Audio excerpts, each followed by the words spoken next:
Hello friends, this is Savita. Friends, आज हम अध्याय 9 पढ़ेंगे। तो चलिए अब पढ़ना स्टार्ट करते हैं। अध्याय 9, व्यापारी, राजा और तीर्थयात्री। नीचे से पढ़ना स्टार्ट करते हैं, ये इम्पोर्टेंट नहीं है। तो चलिए फिर।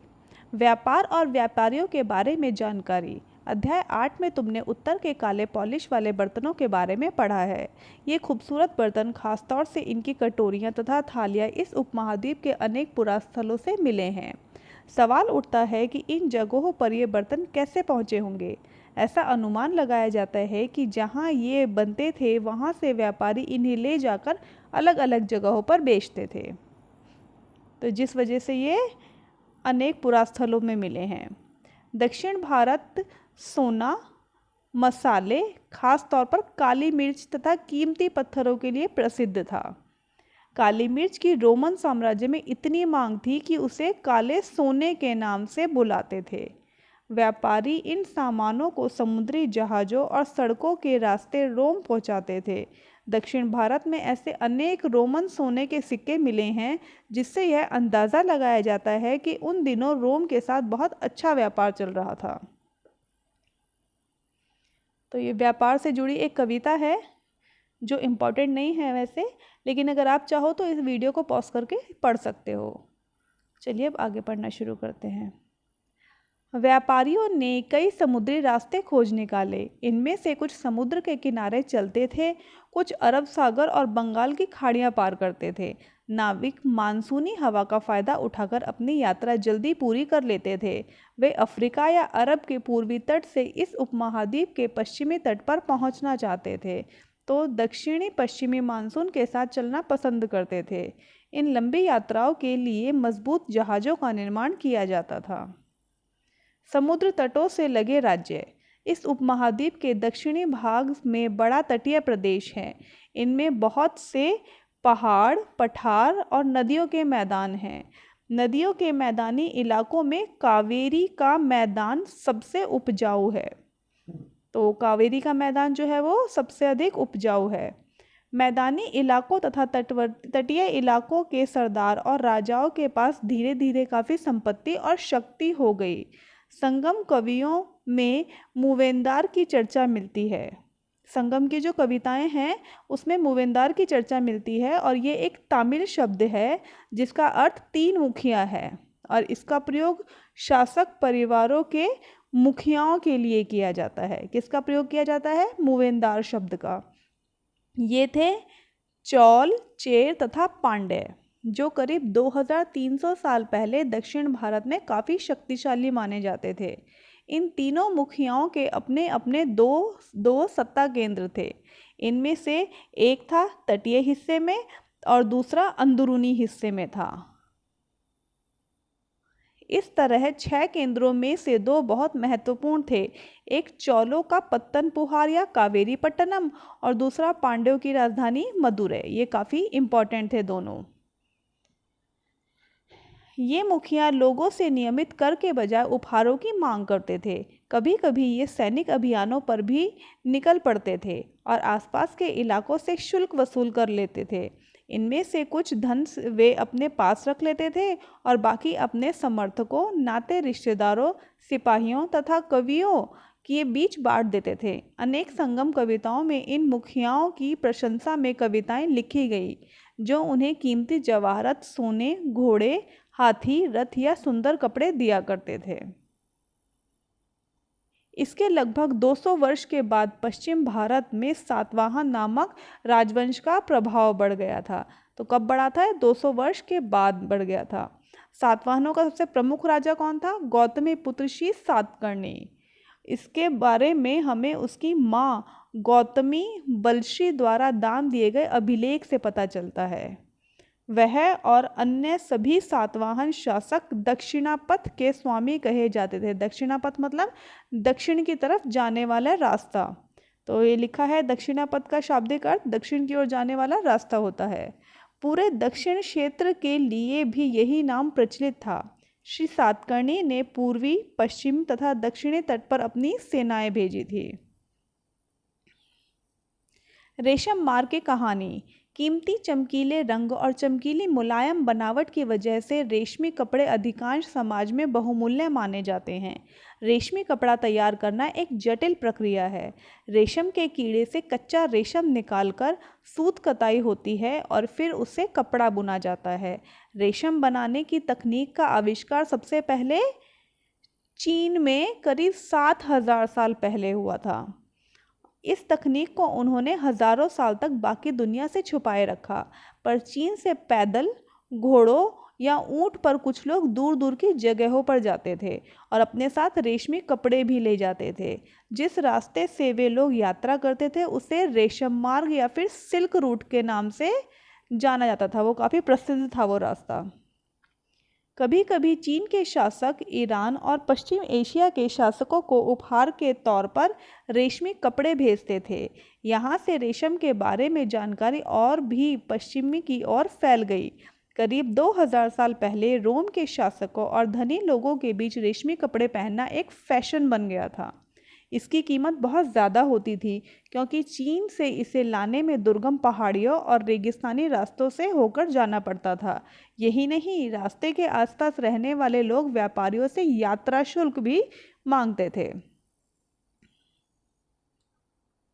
इसमें सिल्क रूट तथा उसकी शाखाओं को दिखाया गया है। कुछ शासक इसके बड़े बड़े हिस्सों पर अपना नियंत्रण करना चाहते थे क्योंकि इस रास्ते पर यात्रा कर रहे व्यापारियों से उन्हें कर, शुल्क तथा तोहफे के जरिए लाभ मिलता था। इसके बदले ये शासक इन व्यापारियों को अपने राज्य से गुजरते वक्त लुटेरों के आक्रमण से सुरक्षा देते थे।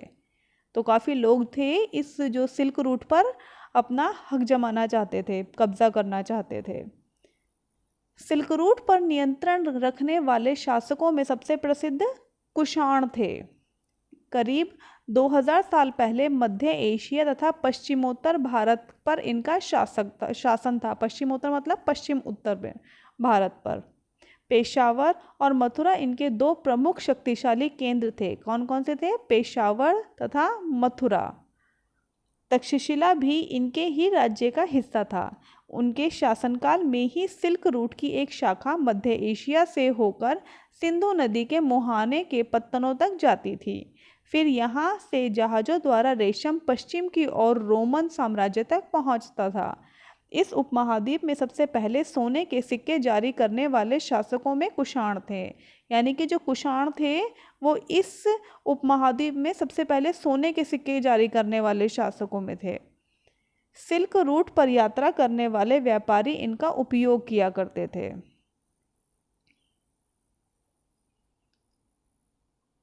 सांची के स्तूपों का एक मूर्ति चित्र।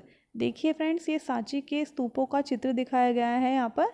चलिए इसके बारे में पढ़ते हैं। यहाँ इस वृक्ष और उसके नीचे के खाली आसन को देखो। देखिए ये वृक्ष दिखाया गया है और इसके नीचे ये आसन दिखाया गया है। मूर्तिकारों ने यह बताने के लिए खुदाई करके यह मूर्ति बनाई कि बुद्ध को ज्ञान की प्राप्ति इसी वृक्ष के नीचे बैठकर ध्यान करते हुए हुई थी।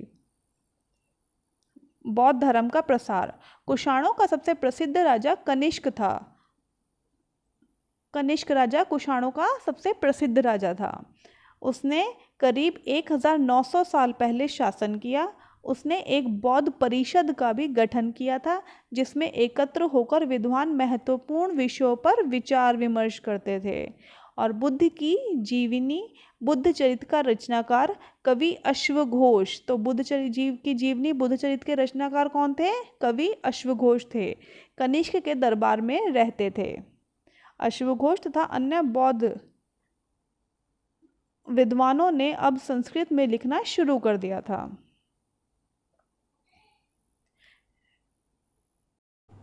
इस समय बौद्ध धर्म की एक नई धारा महायान का विकास हुआ। इसकी दो मुख्य विशेषताएं थीं। पहले, मूर्तियों में बुद्ध की उपस्थिति सिर्फ कुछ संकेतों के माध्यम से दर्शाई जाती थी। मिसाल के तौर पर इसकी निर्वाण प्राप्ति को पीपल के पेड़ की मूर्ति द्वारा दर्शाया जाता था, पर अब बुद्ध की प्रतिमा बनाई जाने लगी। इसमें से अधिकांश मथुरा में थे तो कुछ तक्षशिला में बनाई जाती थी। दूसरा परिवर्तन, बोधिसत्व में आस्था को लेकर आया। बोधिसत्व उन्हें कहते हैं जो ज्ञान प्राप्ति के बाद एकांतवास करते हुए ध्यान साधना कर सकते थे, लेकिन ऐसा करने के बजाय वे लोगों को शिक्षा देने और मदद करने के लिए सांसारिक परिवेश में ही रहना ठीक समझने लगे थे। तो ये दो परिवर्तन आए थे उस टाइम पर। धीरे धीरे बोधिसत्व की पूजा काफ़ी लोकप्रिय हो गई और पूरे मध्य एशिया, चीन और बाद में कोरिया तथा जापान तक फैल गई। बौद्ध धर्म का प्रसार पश्चिमी और दक्षिणी भारत में हुआ, जहां बौद्ध भिक्षुओं के रहने के लिए पहाड़ों में दर्जनें गुफाएं खोदी गई। बाएं मथुरा में बनी बुद्ध की एक प्रतिमा का चित्र देखिए। यहाँ पर मथुरा में बनी हुई बुद्ध की एक प्रतिमा का चित्र दिखाया गया है और दाएं में तक्षशिला में बनी बुद्ध की प्रतिमा का एक चित्र। इन चित्रों को देखो और बताओ कि इनके बीच क्या क्या समानताएं और क्या क्या भिन्नताएं हैं। तो देखिए फ्रेंड्स, ये बुद्ध की प्रतिमा दिखाई गई है यहाँ पर। इनमें से कुछ गुफाएं राजा और रानियों के आदेश पर बनाई गई तो कुछ व्यापारियों तथा कृषकों के द्वारा। इनमें से ज़्यादातर गुफाएं पश्चिमी घाट के दर्रों के पास बनाई गई थी। दक्कन के शहरों और तटों के समृद्ध बंदरगाहों और इन्हें जोड़ने वाली सड़कें भी इन्हीं दर्रों से होकर गुजरती थी। ऐसा लगता है कि यात्रा करने वाले व्यापारी इन गुफाओं वाले मठों में विश्राम के लिए रुकते थे। बौद्ध धर्म दक्षिण पूर्व की ओर श्रीलंका, म्यांमार, थाईलैंड तथा इंडोनेशिया सहित दक्षिण पूर्वी एशिया के अन्य भागों में भी फैला था। तो बौद्ध धर्म जो था उस समय पर काफ़ी ज़्यादा जगहों पर फैलने लग गया था।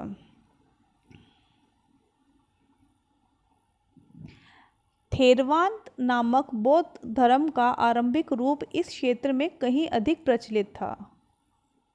तीर्थयात्री की जिज्ञासा। व्यापारी काफिलों में तथा जहाज़ों पर दूर दूर जाया करते थे। बहुत से तीर्थयात्री भी उनके साथ यात्रा पर निकल पड़ते थे। तो तीर्थयात्री किसे कहा गया है, चलिए देखते हैं एक बार। तीर्थयात्री वे स्त्री पुरुष होते हैं जो प्रार्थना के लिए पवित्र स्थानों की यात्रा किया करते हैं। इसी तरह भारत की यात्रा पर आया चीनी बौद्ध तीर्थयात्री फा शियेन काफ़ी प्रसिद्ध है। वह करीब 1600 साल पहले आया था और श्वेनसांग 1400 साल पहले भारत आया और इसके करीब 50 साल बाद इत्सिंग आया। ये काफ़ी इम्पॉर्टेंट है, एग्ज़ाम में काफ़ी बार पूछ लेते हैं कि भारत की यात्रा पर आए विदेशियों के नाम के बारे में, तो इस लाइन को इम्पॉर्टेंट समझिए फ्रेंड्स। सब बुद्ध के जीवन से जुड़ी हुई जगहों और प्रसिद्ध मठों को देखने के लिए भारत आए थे। इनमें से प्रत्येक तीर्थयात्रियों ने अपनी यात्रा का वर्णन लिखा। इन्होंने अपनी यात्रा के दौरान आई मुश्किलों के बारे में भी लिखा। इन यात्राओं में कई वर्ष लग जाया करते थे। जिन देशों और मठों को उन्होंने देखा उनके बारे में उन्होंने लिखा और उन किताबों के बारे में भी उन्होंने लिखा जिन्हें वे अपने साथ ले गए थे। फा शियेन चीन वापस कैसे लौटा, तो ये एग्ज़ाम के लिए इम्पॉर्टेंट नहीं है फ्रेंड्स, बट अगर आप चाहो तो वीडियो को पॉज करके पढ़ सकते हो। तो चलिए हम आगे पढ़ना शुरू करते हैं। श्वेनसांग भूमार्ग से यानी कि भूमि के रास्ते से उत्तर पश्चिमी और मध्य एशिया होकर चीन वापस लौटा। उसने सोने, चांदी, चंदन की लकड़ी की बनी बुद्ध की मूर्तियां तथा 600 से ज़्यादा पांडुलिपियां एकत्र की थी। इन्हें वह लगभग 20 घोड़ों पर लादकर ले गया, पर इनमें से 50 पांडुलिपियां उस समय खो गई जब सिंधु नदी पार करते हुए उसकी नाव पलट गई थी। अपने जीवन का बाकी हिस्सा उसने बची हुई पांडुलिपियों का संस्कृत में चीनी अनुवाद करने में लगा दिया। नालंदा शिक्षा का एक विशिष्ट केंद्र। श्वेनसांग तथा अन्य तीर्थयात्रियों ने उस समय के सबसे प्रसिद्ध बौद्ध विद्या केंद्र नालंदा बिहार में अध्ययन किया। उसने नालंदा के बारे में इस प्रकार लिखा, यहाँ के शिक्षक योग्यता तथा बुद्ध में सबसे आगे थे। बुद्ध के उपदेशों पर वह पूरी ईमानदारी से पालन करते थे। मठ के नियम काफ़ी सख्त हैं जिन्हें सबको मानना पड़ता है। पूरे दिन वाद विवाद चलते ही रहते हैं, जिसमें युवा और वृद्ध दोनों ही एक दूसरे की मदद करते हैं। विभिन्न शहरों में विद्वान लोग अपनी शंकाएं दूर करने यहाँ आते हैं। नए आगंतुकों से पहले द्वारपाल ही कठिन प्रश्न पूछते हैं। उन्हें अंदर जाने की अनुमति तभी मिलती है जब वे द्वारपाल को सही उत्तर दे पाते हैं। 10 में से 7-8 सही उत्तर नहीं दे पाते थे। तो ये उन्होंने नालंदा विश्वविद्यालय के बारे में बताया है कि कैसा कैसा रूल्स थे वहाँ पर। वराह के रूप में विष्णु ऐरण मध्य प्रदेश की यह शानदार मूर्ति विष्णु के वराह रूप की है। तो देखिए फ्रेंड्स, ये विष्णु के वराह रूप की एक मूर्ति बनाई गई है। पुराणों के अनुसार जल में डूबी पृथ्वी को बचाने के लिए विष्णु ने वराह रूप धारण किया था। यहाँ पृथ्वी को एक स्त्री के रूप में दर्शाया गया है। भक्ति की शुरुआत। इन्हीं दिनों देवी देवताओं की पूजा का चलन भी शुरू हुआ। बाद में हिंदू धर्म की यह प्रमुख पहचान बन गई। और इन देवताओं में कौन कौन से देवता थे? शिव, विष्णु और दुर्गा जैसे देवी देवता शामिल थे। इन देवी देवताओं की पूजा भक्ति परंपरा के माध्यम से की जाती है। भक्ति उस समय काफ़ी लोकप्रिय परंपरा बन गई। किसी देवी या देवता के प्रति श्रद्धा को ही भक्ति कहा जाता है। भक्ति का पद सबके लिए खुला था, चाहे वह धनी हो या गरीब, ऊंची जाति का हो या नीची जाति का, स्त्री हो या पुरुष। भक्ति मार्ग की चर्चा हिंदुओं के पवित्र ग्रंथ भगवद गीता में की गई है। भगवद गीता महाभारत का एक हिस्सा है। इसमें भगवान कृष्ण अपने भक्त और अर्जुन मित्र को सभी धर्मों को छोड़कर उनकी शरण में आने का उपदेश देते हैं, क्योंकि केवल कृष्ण ही अर्जुन को सारी बुराइयों से मुक्ति दिला सकते हैं। पूजा का यह रूप धीरे धीरे देश के विभिन्न भागों में फैलने लगा। भक्ति मार्ग अपनाने वाले लोग आडंबर के साथ पूजा पाठ करने के बजाय ईश्वर के प्रति लगन और व्यक्तिगत पूजा पर जोर देते थे। भक्ति मार्ग अपनाने वालों का यह मानना है कि अगर अपने आराध्य देवी या देवता को सच्चे मन से पूजा की जाए तो वह उसी रूप में दर्शन देंगे जिसमें भक्त उससे देखना चाहते हैं। इसीलिए आराध्य देवी या देवता मानव के रूप में भी हो सकते हैं या फिर सिंह, पेड़ या अन्य किसी भी रूप में। जैसे जैसे इस विचार को समाज द्वारा स्वीकृति मिलती गई, कलाकार देवी देवताओं की एक से बढ़कर एक खूबसूरत मूर्तियां तैयार करने लगे। भक्ति भज शब्द से बना है, जिसका अर्थ विभाजित करना या हिस्सेदारी होता है। इसका अर्थ यह है कि भक्ति भगवान और भक्त के बीच परस्पर एक अंतरंग संबंध है। भक्ति भगवत या भगवान के प्रति झुकाव है। भगवत का अर्थ यह भी है जो अपने ऐश्वर्य तथा सुख को भक्तों के साथ बांटता है। यानी भक्त या भगवत अपने देवी देवताओं के भाग्य का हिस्सेदार होता है। एक भक्त द्वारा लिखी गई एक कविता। तो ये कविता है फ्रेंड्स, तो अगर आप वीडियो पॉज करके पढ़ना चाहो तो इसे पढ़ सकते हैं, वैसे एग्जाम पर्पज से इम्पोर्टेंट नहीं है। चलिए आगे पढ़ते हैं। देवी देवताओं का विशेष सम्मान होता था, इसीलिए विशेष जगहों पर ही इनकी मूर्तियों को देखा जाता था। इन स्थानों को ही मंदिर कहते हैं। अध्याय 11 में तुम इन मंदिरों के बारे में पढ़ोगी। भक्ति परंपरा ने चित्रकला, शिल्पकला और स्थापत्य कला के माध्यम से अभिव्यक्ति की प्रेरणा दी है।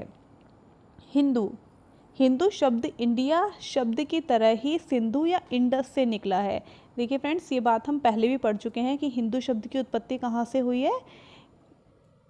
सिंधु या इंडस से निकला है हिंदू वर्ड, और यह शब्द अरबों तथा ईरानियों द्वारा उन लोगों के लिए प्रयोग किया जाता था जो सिंधु नदी के पूर्व में रहते थे, और यही शब्द उनके धार्मिक विश्वास तथा सांस्कृतिक परंपराओं के लिए भी प्रयुक्त होता था। अन्यत्र करीब 2000 साल पहले पश्चिमी एशिया में ईसाई धर्म का उदय हुआ। तो ईसाई धर्म का उदय कब हुआ था? करीब 2000 साल पहले। ईसा मसीह का जन्म बैथलेहम में हुआ, जो उस समय रोमन साम्राज्य का हिस्सा था। ईसा मसीह ने स्वयं को इस संसार का उद्धारक बताया। उन्होंने दूसरे को प्यार देने और उसी तरह दूसरों पर विश्वास करने का उपदेश दिया, जिस तरह हर व्यक्ति दूसरों से प्यार और विश्वास की उम्मीद करता है। बाइबिल में ईसा मसीह के उपदेशों की बात लिखी है। यहाँ इसका एक अंश दिया गया है। धन्य है वे लोग जो धर्म और न्याय के लिए भूखे प्यासे रहते हैं, उनकी कामनाएं पूरी होगी। जो दयालु हैं वे धन्य हैं, क्योंकि उन्हें दया मिलेगी। धन्य है वे जो दिल से पवित्र हैं, क्योंकि वे ईश्वर के दर्शन पर कर सकेंगे। धन्य है वे जो शांति स्थापित करते हैं, वही ईश्वर की संतान कहलाएंगे। ईसा मसीह के उपदेश साधारण लोगों को बहुत पसंद आए और धीरे धीरे यह पश्चिम एशिया, अफ्रीका तथा यूरोप में फैले। ईसा मसीह की मृत्यु के 100 सालों के अंदर ही भारतीय उपमहाद्वीप के पश्चिमी तट पर पहले ईसाई धर्म प्रचारक पश्चिम एशिया आए। केरल के ईसाइयों को सीरियाई ईसाई कहा जाता है, क्योंकि संभवतः वे पश्चिम एशिया से आए थे और वे विश्व के सबसे पुराने ईसाइयों में से एक है। कौन से? केरल के ईसाई। तो ये चैप्टर यहीं पर कंप्लीट होता है फ्रेंड्स। चलिए अब हम इम्पॉर्टेंट डेट्स पर एक बार नज़र डाल लेते हैं। रेशम बनाने की कला की खोज कब हुई थी? लगभग 7000 साल पहले हुई थी। चौल, चेर तथा पांड्य लगभग 2300 साल पहले हुए थे। रोमन साम्राज्य में रेशम की बढ़ती मांग कब हुई थी? 2000 साल पहले रेशम की मांग काफ़ी बढ़ने लगी थी। कुषाण शासक कनिष्क लगभग 1900 साल पहले उनका शासन था। फाशियन का भारत में आगमन कब हुआ था? लगभग 1600 साल पहले हुआ था। और श्वेनसांग की भारत यात्रा और अपार की शिव स्तुति की रचना कब की गई थी? लगभग 1400 साल पहले की गई थी। तो फ्रेंड्स ये चैप्टर हमारा यहीं पर कंप्लीट होता है। आई होप आपको मेरी ये वीडियो ज़रूर पसंद आई होगी। तो अगर आपको मेरी ये वीडियो पसंद आती है तो प्लीज़ मेरे चैनल को लाइक, शेयर और सब्सक्राइब कर लीजिए और बेल आइकन को प्रेस कर लीजिए, जिससे कि आने वाले सभी नोटिफिकेशंस आप तक पहुंच सके। और नेक्स्ट वीडियो इसी चैप्टर से रिलेटेड इंपॉर्टेंट नोट्स को लेकर होगी। So okay, thank you friends.